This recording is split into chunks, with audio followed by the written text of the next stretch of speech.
Mnumzane Ngubani ngazithi igama lakho? Ibizo lami nguGono. Wena ke mbona sowuvula ibhilisi le-registration, wena uyini ukubandla usapota liphi elibusayo eliphikisayo isapota yaphi but? Ambona ukuthi ukhona umuntu okwanileyo ongabe esasapota nale bandla elibusayo nxa sikhangela indlela abantwana beZimbabwe asebehlupheke ngayo under i-government le ekhona.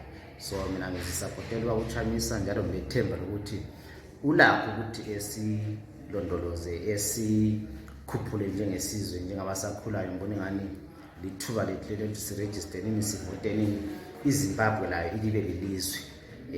Abantu bakithi iningi lethu selibaleke ekhaya lisiya emazweni lapho esihlukuluzwa khona ngenxa yokuhlupheka ngithi. So ngicabanga ukuthi i-10 days lezi asizenzeni zibe liberation week for ontanga, sihambeni siyebhalisa ukuvota. Ngelanga lokuvota sihambeni futhi siyevota, sihlale khonapho sidefend ivote ukuze lathi sibe lethuba empilweni. Wena ungasowaregister ukuvota, awukavota before? Sengike ngavota kabili kathathu, kodwa ngenxa yokuthi enye intanga yami ibingabona ukuqakatheka kokuvota asizange saphumelela. Njalo siyakwazi ukuthi ile mshikashika iZANU-PF, but le mshikashika iyenziwa ngoba iningi labantwana ontanga lebe lingaregister ukuvota. Singaregister sibe baningi le mshikashika yenzeke. So yikho ngikhuthaza ontanga ukuthi bakithi lathi silawa amandla okukhetha uhulumeni, lathi silawa amandla okuba ku-government. Asambeni siyebhalisa ukuvota, singapheleli khonapho si-contest lathi izikhundla njengabasakhulayo.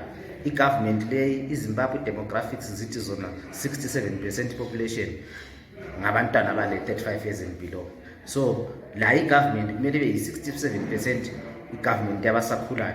Lokhu siyakwenza kuphela singahamba siregister sikhambeni siyevota. Esikhathi esiningi-ke abantu kakhulu ngapha kini emathebelelendle kobula abavoti abantwana, ngibona nokwenziwa kuyini? Siyakwazi ukuthi isigaba sethu semathebelelendle sile history ebuhlungu kakhulu masikhangela kwezokuvota lezohulumende. I-government yeZANU-PF yababulala abantu basemathebelelendle, thousands and thousands of abantu ababulawa yiZANU-PF.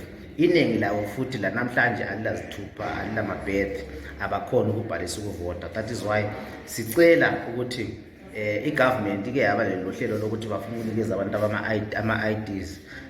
Akuzange kwahamba ngendlela, but bona labo abalawo ama-IDs asambeni siregister ukuvota.